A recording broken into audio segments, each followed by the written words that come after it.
खबर यह है कि खैबर पख्तूनख्वा के मुख्तलिफ इलाकों में फोर्सेस का इंटेलिजेंस बेस्ड ऑपरेशन, और इस हवाले से मजीद आपको बताएं कि खैबर पख्तूनख्वा में 4 ऑपरेशन किए गए हैं, जिसमें 26 खवारिज जहन्नुम वासिल कर दिए गए हैं। खवारिज को उनके अंजाम तक पहुँचाने का सिलसिला जारी है।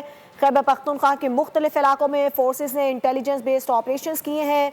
4 मुख्तलिफ ऑपरेशन में 26 खवारिज जहन्नुम वासिल कर दिए गए हैं। पाकिस्तान अपने दिफा का हक महफूज रखता है, दुश्मनों के मजमूम मज़ाइम को खाक में मिलाया जाएगा।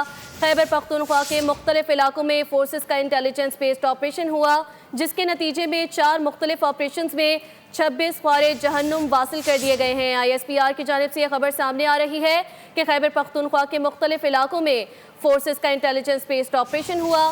खैबर पख्तूनख्वा में 4 मुख्तलिफ ऑपरेशन में 26 खवारिज जहन्नुम वासिल कर दिए गए।